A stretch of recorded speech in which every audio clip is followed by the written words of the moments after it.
Welcome back to the Weekend Interview Show. I'm your host, Scott Horton. And our guest this hour is Dahr Jamail. He is from originally Anchorage, Alaska. And he has gone to Iraq in order to bring back stories that we don't get to see on the cable news channels. He writes for Interpress Service and antiwar.com and his website, dahrjamailiraq.com.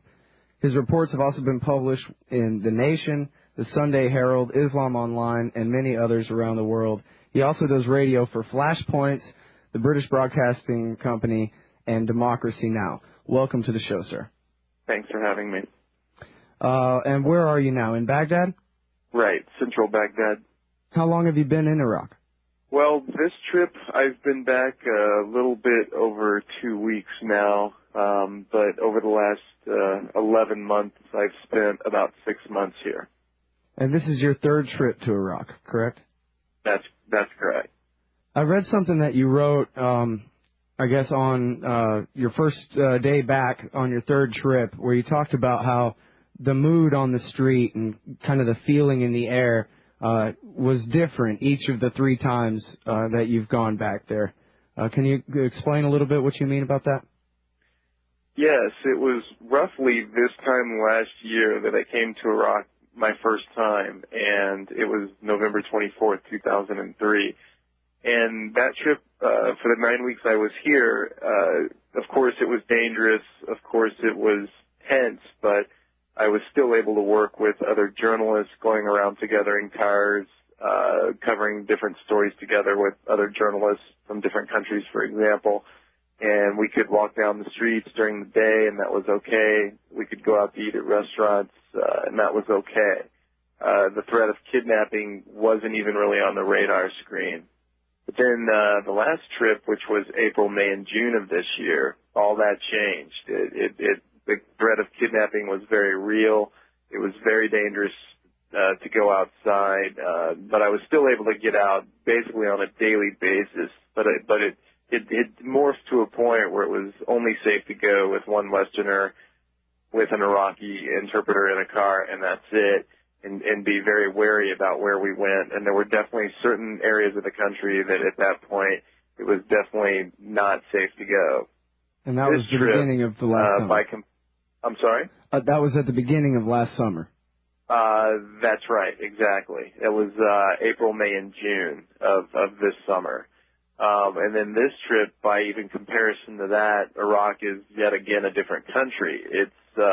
I'm not getting out that much. I'm only getting out about every other day, which I really am not happy about, but that's the circumstances we find ourselves here, where the threat of kidnapping is extremely real.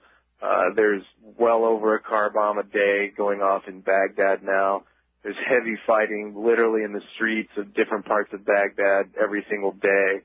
It's just extremely, extremely dangerous. Walking down the street is definitely an act of taking one's life in your hands. It's just extremely tense here now.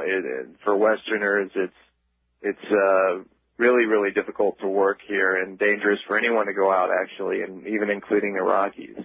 You've written that the 70% unemployment rate has made kidnapping the growth industry in Iraq these days. Yeah, it's pretty dark humor, but unfortunately it's true.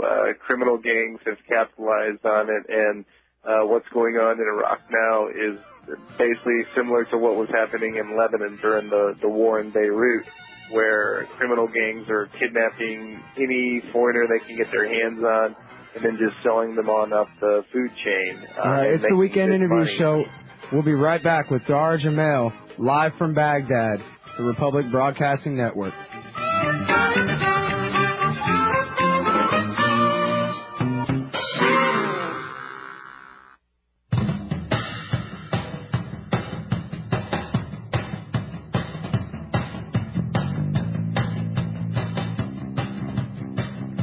Welcome back to the Weekend Interview Show. I'm Scott Horton. The guest is Dahr Jamail.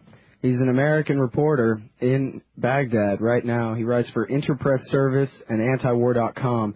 His own website is dahrjamailiraq.com, DahrJamailIraq.com. And in the last couple of weeks have seen the re-invasion of Fallujah by American troops and their Iraqi collaborators. So my question to you, sir, is now that the crushing has been accomplished, have the terrorists gotten the message? Well, the crushing is not accomplished, and the majority of the fighters in Fallujah were not terrorists. While there is some terrorist organizations operating in Iraq now that the borders have been wide open since the invasion. But the majority of the people in Fallujah were people there defending their city and defending their homes because they did not want to be occupied. But as we can see by the number of attacks, going simply on the Department of Defense's own numbers, since the attack on Fallujah by the military, there's been a drastic increase in resistant attacks on the U.S. military throughout Iraq. In fact, in one day alone in Baghdad recently, we had 66 attacks on the U.S. military, only in Baghdad in one day. So this is what mission accomplished Fallujah looks like in Iraq. So for our military victory, we get political failure. Political failure, loss of U.S. soldier lives, soldiers being wounded, maimed for life, and loss of countless Iraqi lives all across Iraq on a daily basis. This is the result of what's happened in Fallujah. It is continuing to grow exponentially worse, and the resistance is spreading as we speak. By now, most people have seen the footage of the Marine murdering his captive in a mosque in Fallujah last Saturday.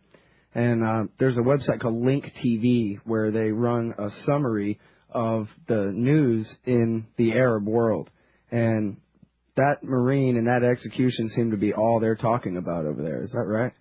Without a doubt. That film has been showed on all of the Arab media constantly since it occurred.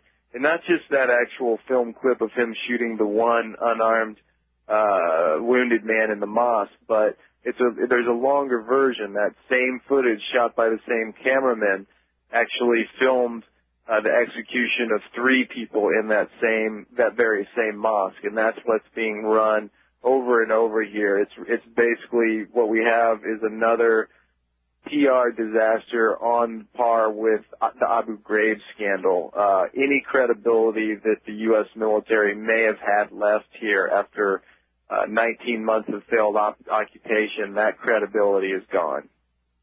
Is there any proportion of the people of Iraq that see American forces as liberators? Yeah, it's roughly the same proportion of people in America who benefit under the Bush administration, the top 1%. The top 1% of Iraqis, the people who came in out of exile along with the invaders, who are now profiting on the destruction of their own country.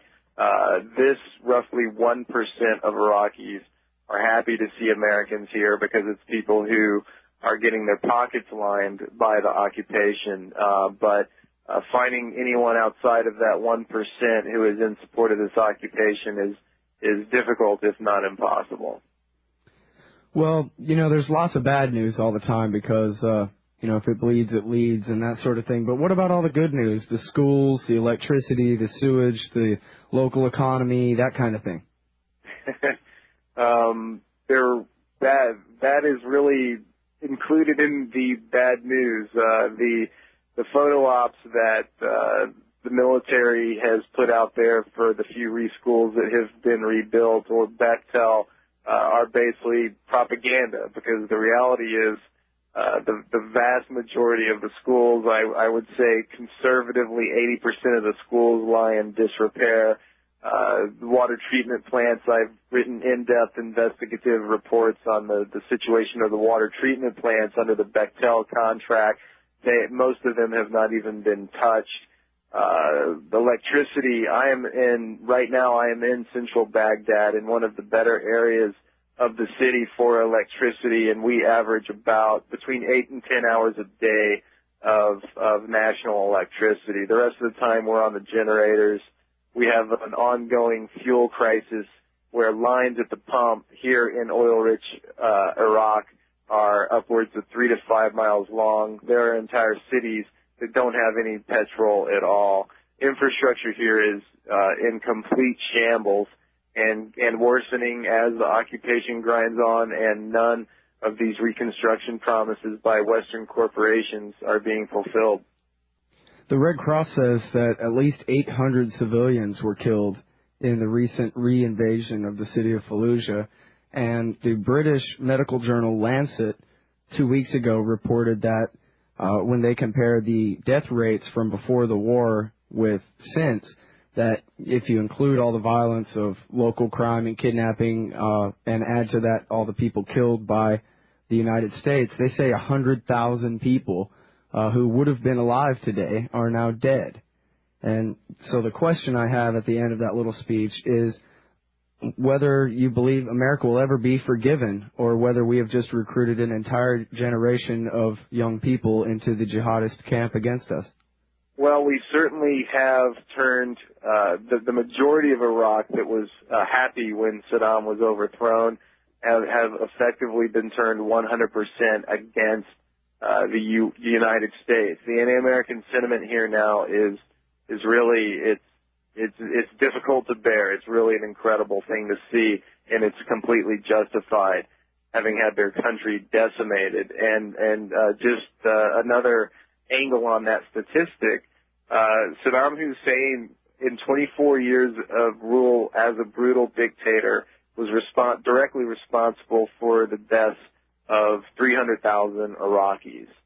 Not millions, as some of the right-wing propagandists like to say. That's a complete lie. It's 300,000. And the U.S. military, directly or indirectly, in 19 months of occupation, has killed at least 100,000 Iraqis. It's really a dismal comparison, but if people want to understand why this is such a failed occupation and why the vast majority of Iraqis are vehemently opposed to the U.S. being in their country now, that's why. Well, and especially, you take that 300,000 number and you recognize the fact that when he killed all those Kurds, that was at the behest of the American government during the war against Iran. And then all the Shia that were killed in 1991 after the United States government, our current president's father, told them to go ahead and rise up against Saddam Hussein and that we would back them up. And then in a Bay of Pigs style maneuver, we left them high and dry. That's probably where most of the 300,000 comes from, no? That's a really good point, actually. And those numbers and the responsibility that those massacres lie on, being the United States government, is certainly not lost on Iraqis, who, comparatively to the majority of Americans, read the news in depth, analyze it critically, and know very well that both of those incidents, the United States government is behind them and responsible for those deaths as well. So that's a very good point. Much is made of the presence of Abu Musab al-Zarqawi in Iraq, but it seems like he should be dead 20 times over by now with all the safe houses that have been bombed. Is he even still alive, or is he just a great boogeyman? That is a really good question. It certainly remains unanswered, and the bottom line is there's been no proof from the U.S. government or from the military here that this person even exists. ABC News even reported that he had been killed in March, yet now they've conveniently resurrected his name and like to broadcast it pretty much every time they discuss Iraq. So most people here don't even believe this person exists. They believe he's a CIA manufactured propaganda tool, similar to how bin Laden was used to bomb and then occupy Afghanistan. Now we have Zarqawi, created in the aftermath of lack of weapons of mass destruction, being used to justify the bombing, aerial bombing and artillery bombing of entire cities such as Fallujah. And now this is starting to occur in Ramadi or Samarra. So one joke on the streets here is, wonder which city Zarqawi will pop in next so the U.S. can bomb it. It's the Weekend Interview Show. I'm Scott Horton. The guest is Dahr Jamail. He's an American reporter. We're talking to him live from Baghdad. You wrote a shocking column yesterday about a raid on a mosque where someone inside the mosque called you on the cell phone in the middle of it. Can you tell us that story? Yes, my interpreter actually was in the Abu Hanifa Mosque in the Al-Adamiyya district of Baghdad for Friday prayers. We were taking the day off as we do every Friday because it's Friday in Islam is roughly the equivalent of Sundays for Christian. It's a church day. It's a day to be spent with family. It's a day to rest and relax and have some fun and share a good meal. And so he was just finishing his Friday prayers in Abu Hanifa Mosque, and the mosque was surrounded and sealed by U.S. troops along with Iraqi National Guard collaborators. And they descended upon the mosque in order to detain the imam, who's been a very outspoken critic of occupation. I'm going to have to ask you to hold that thought. We're about to go out to a break, and we'll finish up that story when we get back. It's the Weekend Interview Show on the Republic Broadcasting Network.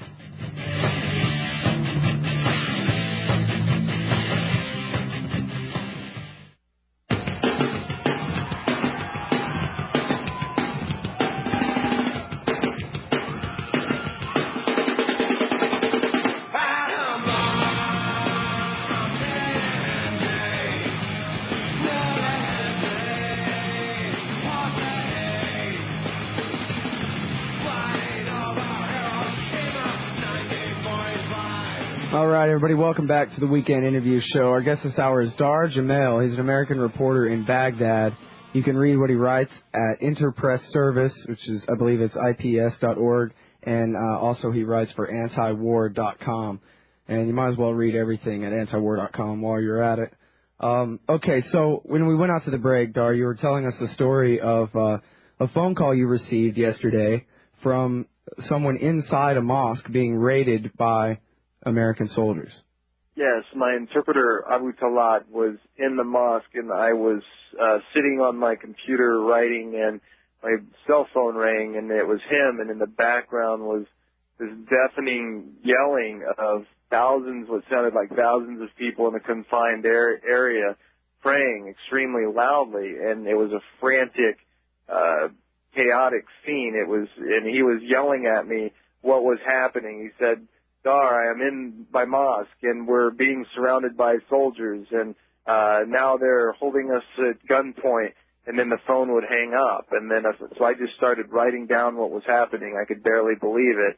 And he called back a few minutes later, and he said, okay, I'm trying to call so that they can't see me talking to you, but you have to know what's going on. You have to get this out. They've just shot and killed 4 people and shot and wounded at least 9 others.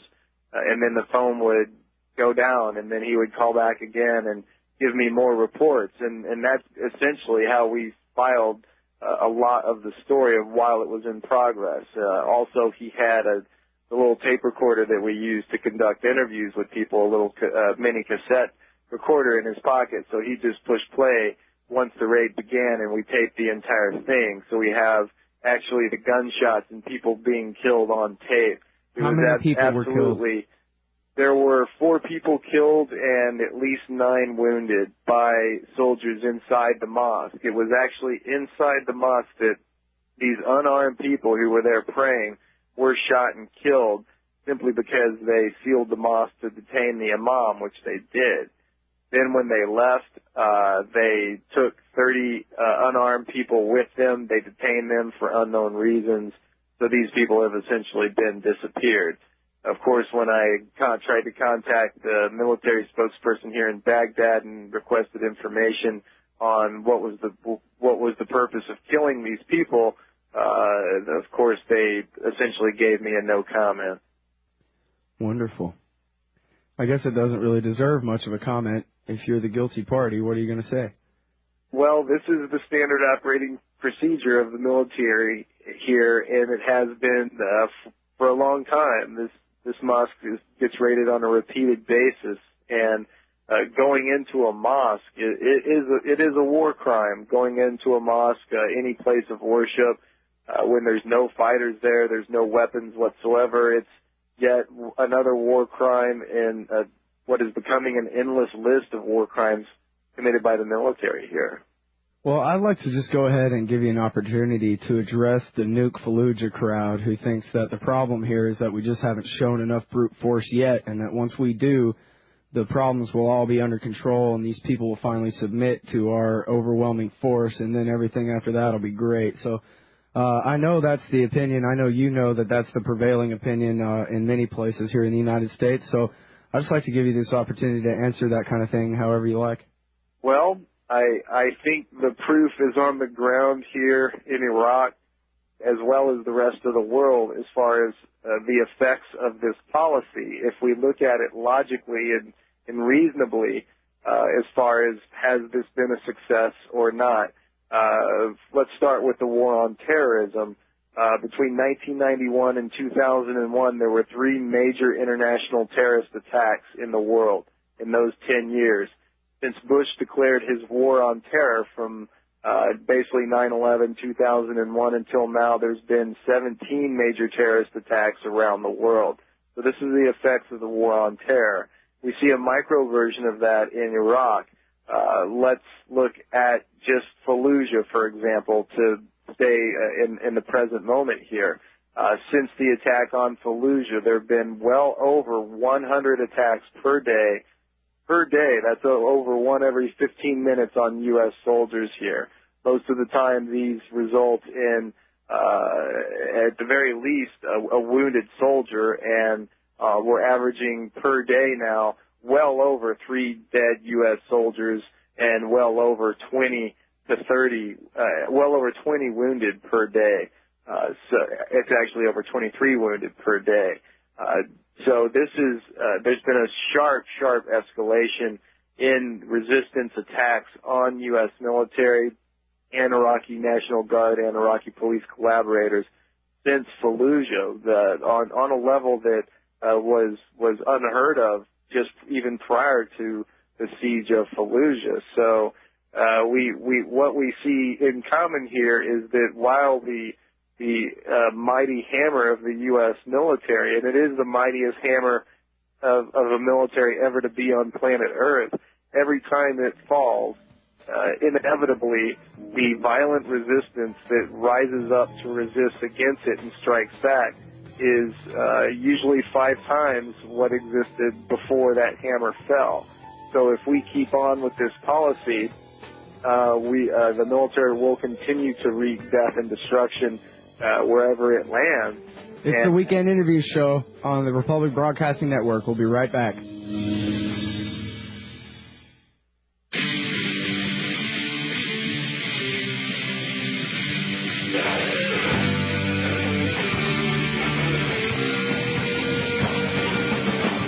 All right, everybody, welcome back to the Weekend Interview Show. I'm Scott Horton. The website is weekendinterviewshow.com. That's where I keep all the archives of my previous interviews. So if you're just tuning into this one, you're definitely going to want to go back in a day or two and hear the whole thing. Interviewing Dahr Jamail. He writes for Interpress Service and antiwar.com. His own website is dahrjamailiraq.com. And he's an American reporter in Baghdad right now. You know what I wanted to ask you was, have you ever been embedded with the U.S. military? All your columns seem to, or articles seem to kind of express the Iraqi point of view. I wonder if you ever travel around with the Marines and report on the situation from their side. I've never actually embedded, but I have had the opportunity to talk with troops as I run into them when I go out in the field, because you can't really go anywhere here without at least going through a checkpoint or seeing a military operation of some sort going on. So I've never embedded. I don't believe in it, but I have definitely gone out of my way to try to talk with troops.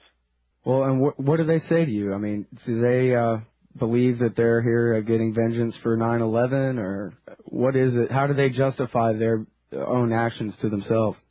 Well, some do, of course, but most of the folks I spoke with, they seem to be more the National Guard types in the reserves, not the enlisted types. So they seem to be basically just trying to survive, keeping a stiff upper lip. And really their opinions and their morale depends totally on how long they've been here. I've talked to people who've just been here a couple of months, and they're still saying, yes, we're trying to help Iraqis, and they're still basically spewing the propaganda. And then folks that I talk to that have been here 9, 10 months, a year, they're either stoned or walking around aiming their guns at everyone. They just don't care anymore. They're unafraid to kill anything that moves, and their attitude is, well, it's better that they die than me. I just need to get the hell out of here.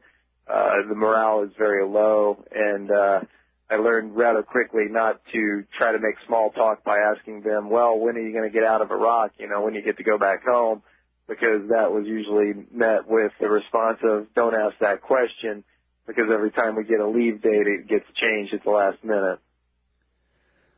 Well, a lot has been made about the elections coming up in January, and that in fact, that was the excuse, I believe, for the reinvasion of Fallujah in the last couple of weeks, was we have to take control over the Sunni Triangle to provide security so that people will feel that it's a free and fair election that they can go and vote in.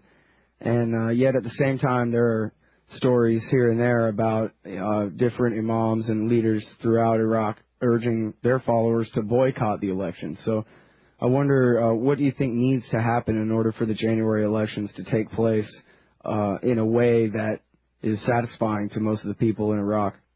Well, everyone is demanding a ceasefire for the U.S. military to go to their bases and stay there. This is not going to happen. We've had 47 political parties now that have boycotted the elections. We've had members in the interim government that have withdrawn in protest of the military operations, not just in Fallujah, but all around the country. If these elections that are scheduled for January 27th even occur then, I'll be very, very surprised. We have political parties dropping on a daily basis out of this election idea, and if they occur at all, it's going to be most likely February or March. It's just one more arbitrary date that the U.S. has drawn in the sand. If they occur in January, it will be a minor miracle, and if they occur, it will most certainly be an absolute debacle and a bloodbath. Is anybody even running besides Alawi?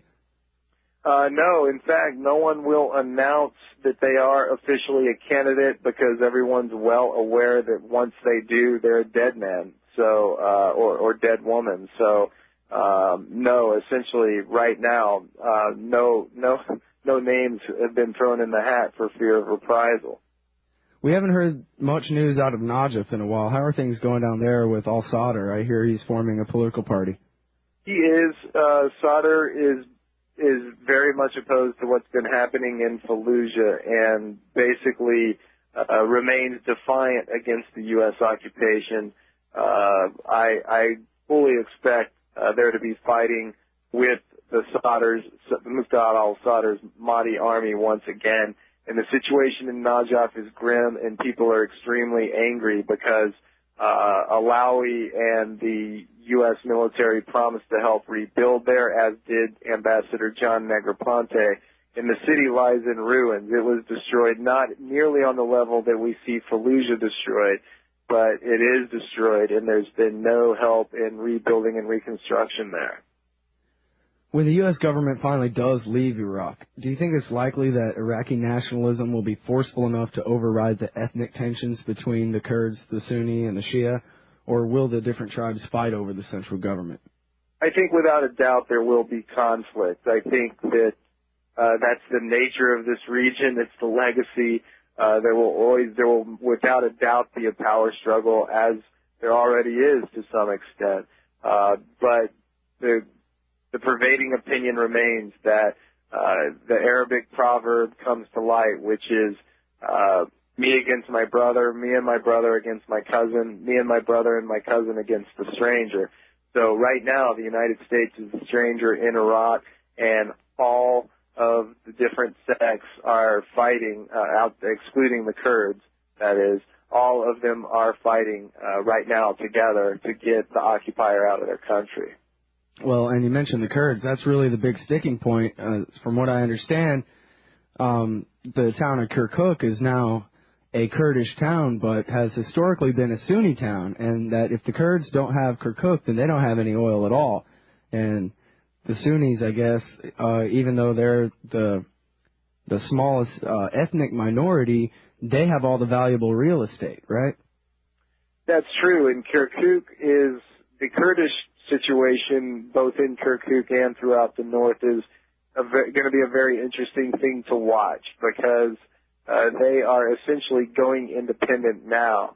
Turkey is vehemently opposed to this, even though they are a so-called ally of the U.S., and they've openly said that if the Kurds try to go independent, they will invade Kurdistan and do whatever they have to do to keep that from happening. Kirkuk, there are extreme tensions between the Kurds, the Arabs, and the Turkmen there, and lines are being drawn in the sand, and there's political assassinations on a weekly basis there, and many, many attacks up there consistently on Iraqi police, National Guard, and the military. So it's an extremely volatile part of the equation. Would it be going too far to say that the United States has already lost this war? Not at all. In fact, it wouldn't have gone too far to say that 6 months ago. Even before Abu Ghraib and Fallujah, this occupation was lost, due in large part to the empty, unfulfilled promises of rebuilding and reconstruction made by the government and the Western corporations.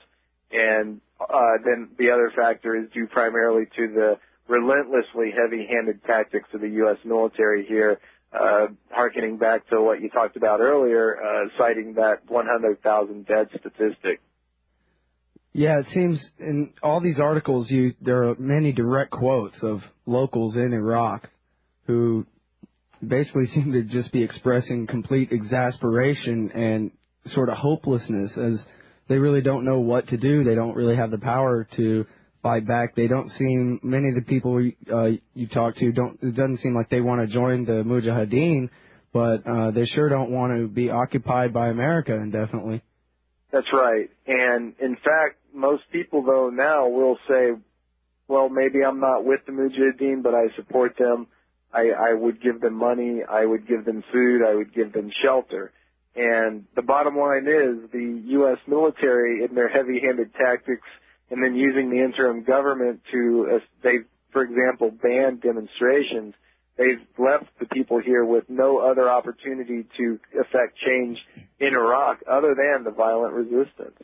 That's sort of an interesting phenomenon. I read somewhere about really the creation of Al-Qaeda and how really the fact was all the oppression in Saudi Arabia, where people were not allowed to express any sort of political discontent anywhere except the mosque.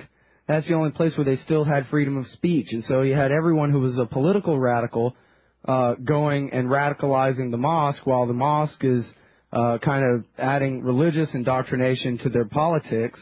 And we end up creating a monster, whereas if we just let these people have a debate out in public in the first place, it might have never gone the way it went. That's a good point, and that's exactly what's happening here in Iraq, a country that Saddam Hussein even went to great lengths to keep completely secular.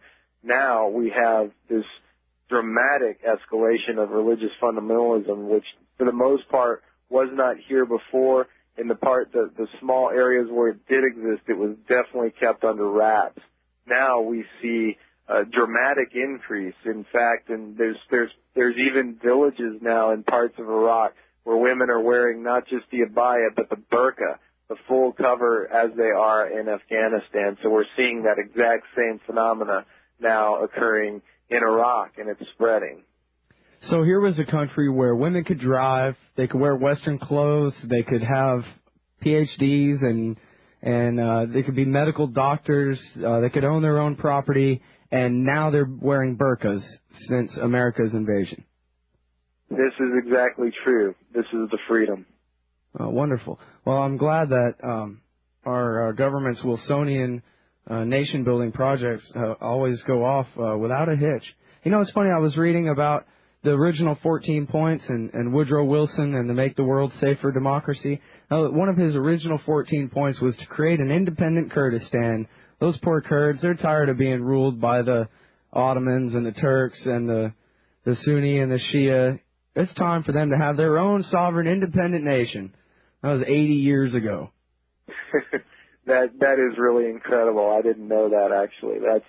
That's really stupendous. And now the U.S. government wonders why the Kurds are going to go ahead and go independent, even though it's one of the sticking factors of them not having independence now that the U.S. has, quote-unquote, liberated Iraq, is that the U.S. government will not allow it, simply because of the other political ramifications it would send out across this region, i.e. Turkey, Israel, and Iran. So it's, once again, the Kurds find themselves in this untenable situation.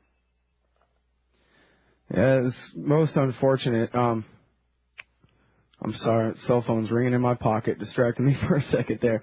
You wrote an interesting article about media repression in liberated Iraq, and brought to my attention the fact that Al Jazeera hasn't been allowed in Iraq in months. Oh, did we lose him? Oh, man, we lost our connection with Dahr Jamail. Well, anyway, yeah, he wrote this great article called Media Repression in Liberated Iraq. Let's see if we can get him back on the phone. We got wonderful Paul Martin, the engineer, trying to get us reconnected with Dahr Jamail. If you're just tuning in, Dahr Jamail is an American reporter who's in Baghdad right now. He writes for antiwar.com and the Interpress service. I strongly recommend you read what he writes. This is a terrible situation. It really looks like the kind of thing where American intervention here has created what will apparently be unforeseen consequences for probably decades. And like he mentioned, the Turks absolutely will not tolerate an independent Kurdistan. Why? Well, because there's a lot of ethnic Turks in Turkey. Ethnic Kurds in Turkey. And the Turkish government has been repressing them quite violently for a very long time. And if Kurdistan becomes a sovereign nation in its own right, then the Kurds in Turkey are going to want to join. And that creates a big problem for our ally for the last 50 years, Turkey. So we're going to have unintended consequences flowing from this invasion for quite some time. And now, Dahr, do we have you back on the line here? Yeah, sure do. We just got a taste of the liberated phone lines here in Iraq. Oh, yes. Is that government work that set up that phone system there? Yeah, you betcha. Yeah, no libertarians in this military. So Kurdistan. This is really the big sticking point, isn't it? The Turks are not going to tolerate an independent Kurdistan. But I have an idea. And actually, it's not mine. But Ivan Elin from the Independent Institute suggested that if aside from just packing up all our stuff and leaving immediately, if we want to leave Iraq with any form of legitimacy at all, that perhaps maybe a tactic that might work would be to create a very weak central government so that Iraq maintains its national identity and so forth, but where the Kurds, the Sunni, and the Shia basically would be in separate states with quite a bit of autonomy, as the Kurds have enjoyed for the last 10 years or so, as they were protected by the American no-fly zones and such like that. Do you think that could work, or is it the whole thing's just going to fall apart as soon as we leave anyway? No, I don't think that'll work. Iraq's an extremely interesting and complex puzzle. Even though there is no love lost between the Kurds and the Sunni, there remains this extremely strong nationalism to keep Iraq one nation. And then, of course, there would be disputes over things like you alluded to earlier with oil. And the same with the Shia and the Sunni, although there's really not that big of a rift between those two sects as the U.S. mainstream media likes to continually portray. Really? But the bottom line is there will be fighting, there will be troubles, there will be a massive period of instability if the U.S. left. But I think it's all a moot point, because the reality is the U.S. military already has 4 permanent bases in Iraq. The reality is there's no way at this point, because of the billions of dollars spent and lost already on this war, which is now costing over $5 billion a week, the amount of lives lost, both Iraqi and U.S. soldier, it's an investment that the Bush administration has made, that for them to pull out at this point would be admitting to the world defeat. And this seems like something the Bush administration has been incapable of doing from the very start. Yeah, well, you definitely got that right. I just wish they'd declare victory and go home, but maybe it's too late. It's the Weekend Interview Show. We'll be right back.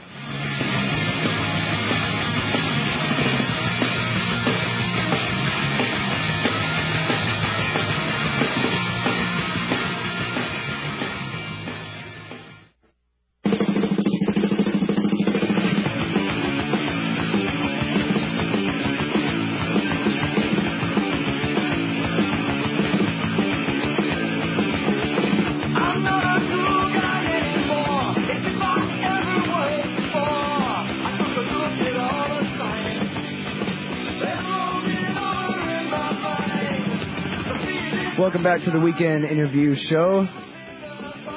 Wrapping up for November 20th, 2004. I'm your host, Scott Horton. My website is weekendinterviewshow.com, where we keep all the archives of previous interviews.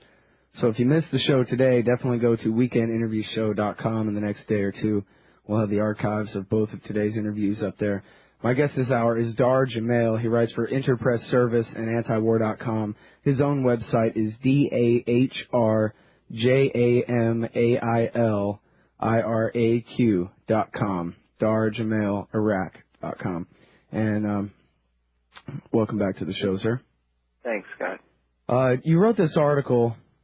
Well, I'm not sure which one to pick on you for now. Either dogs eating bodies in the streets of Fallujah, which is absolutely horrifying result of American policy, or if you like, you could address media repression in liberated Iraq. Yeah, I'd love to talk about. There's so much to talk about here, but I'll stick. Everyone knows that the atrocities are continuing to unfold in Fallujah. Well, I'm assuming that anyhow, or has at least heard of it, but one that people may not be as aware of is the media repression here. One of the first things the U.S. installed interim government did, for example, was ban Al Jazeera from reporting in Baghdad for a month. It's because Al Jazeera has consistently done an extremely good job of showing the true effects of the occupation and what's happening on the ground here. Shortly thereafter, that 1 month ban has been extended indefinitely and remains that way today. And then even just a few days ago, U.S. installed Prime Minister Alawi made a public announcement that any Al Jazeera journalist continuing to work in Iraq, if found, would be detained. They have actually let out releases during the Fallujah fighting that said any media organization not talking the government line concerning these operations will be punished. This is the free media and free speech in occupied Iraq, a place where more journalists have been killed by the U.S. military in the last 18 months than any other area of the world by any other military or terrorist organization on the planet. So this is the media situation here. It's really, to call it Orwellian is not a stretch by any means. By any means, it's really an amazing thing to watch, and it's an extremely difficult situation to try to work under. Well, and not just being hypocritical, which obviously it is, America coming to liberate you and shut down your local media, but it's also quite counterproductive. If memory serves, it was when American forces shut down Muqtada al-Sadr's newspaper that Najaf exploded in rebellion.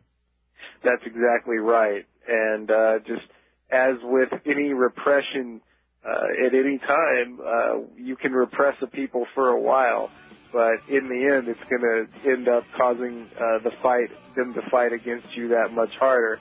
That's exactly what happened with Sadr. That's exactly what we're seeing in Fallujah, and that's exactly what we're seeing throughout Iraq. It's as if every quote unquote U.S. solution that is applied to a problem has this amazing tendency here to create 10 more problems that end up being far worse than the initial one that they attempted to fix in the first place. All right, Dahr Jamail, thank you very much, not just for coming on the show, but thank you for your bravery and staying over there in Iraq to tell us these stories. Everybody, please read Dahr Jamail and what he writes for Interpress Service and antiwar.com. And thank you again, sir, for coming on the show today. But thanks for having me. I appreciate the opportunity. Thank you.